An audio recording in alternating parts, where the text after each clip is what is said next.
మీరు చెన్నై నుంచి OG movie చూడడానికి వచ్చారు కదా, థ్రిల్ Yes, ఎట్లుంది? yes, yeah. ఆ థ్రిల్ చూసారు కదా, ఎట్లా అనిపించింది మీకు? How do you feel? The vibe was extraordinary, ma'am. Like, what a craze he has. Like, PK fans, yes. Yeah. So what a craze he has. I just came to experience that, like, from like shooting, because Anil sir, the co-producer of this movie, used to tell me like you have to experience the vibe coming to Hyderabad and see it. So I just came for the sake of it, and it was extraordinary. Yeah. Okay, Ravi గారు, actually ఇప్పుడు కొన్ని సినిమాలకి చెన్నైలో theatres ఇవ్వట్లేదు తెలుగు సినిమాలకి అనేది ఉంది. But ఇక్కడ చూస్తే మనకి ఏ మూవీ అయినా కూడా థియేటర్స్ ఓపెన్గానే ఇస్తారు. ఆ స్టార్కున్న ఫ్యాన్ ఫాలోయింగ్ కావచ్చు, దేని ఒక దాన్ని బేస్ చేసుకుని. దీనికి ఏం చెప్తారు? కొంతమంది అక్కడ మనకి మన మూవీస్కి థియేటర్స్ రావట్లేదు అనేది ఒక నెగిటివ్ టాక్ కూడా ఉంది. ఎందుకంటే దివాళీకి మనకి ఇక్కడ చాలా మూవీస్ వస్తున్నాయి. సో దాని గురించి అలా ఏమి ఉండదండి. ఇప్పుడు Diwali is the biggest festival in Tamil Nadu. Okay, అక్కడ కంపారిటివ్గా మనకన్నా థియేటర్స్ నెంబర్ తక్కువ.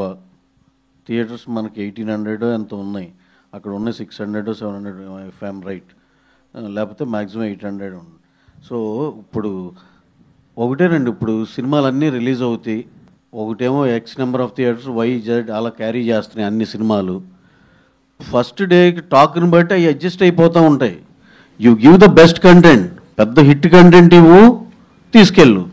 అంతేగాని ఊరికి నేను థియేటర్లు రావట్లేదు అవన్నీ, that is not like that.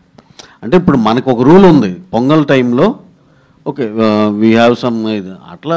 ఇప్పుడు ఇదంతా అందరికి ఓపెనే కదా, that is not like that. ఇప్పుడు ఎవరిని అలా ఆ విధంగా బ్లేమ్ చేయొద్దు. ఇప్పుడు నిజంగానే మన పొంగల్ టైంలో దానికి ఒక డిబేట్ ఉంది, అవన్నీ దట్ ఈస్ డిఫరెంట్ స్టోరీ. ఇప్పుడు అక్కడ Diwali is the biggest festival.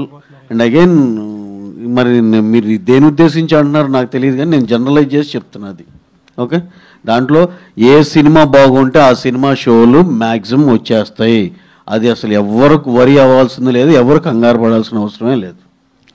ఈ సినిమా గురించి కూడా చెప్పాలి కాబట్టి నేను చెప్తున్నా. ఇప్పుడు ఎక్స్ట్రాడినరీ సినిమా అండి, బ్రహ్మాండంగా ఉంది, బ్లాక్ బస్టర్ సినిమా. దాని మించి ఇంకోటి రానివ్వండి, వీఆర్ వెల్కమింగ్. అలా రావాలని కోరుకుంటున్నాం. మా దాంట్లోంచి కూడా కొన్ని షోలు ఇస్తాం, దాంట్లో అయితే ఇబ్బంది ఏం లేదు.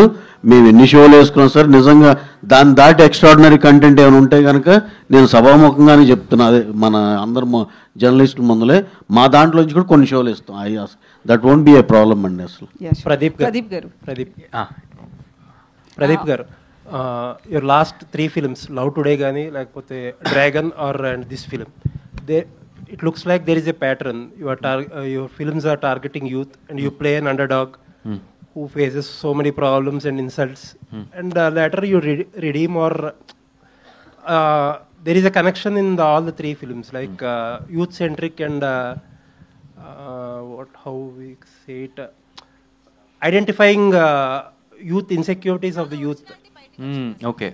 So what is the plan exactly when you select a script or something like that? There is a very clear plan, sir. When I hear the script, if I like it, I'm doing it. That is the only plan I have. If it is interesting, that's it.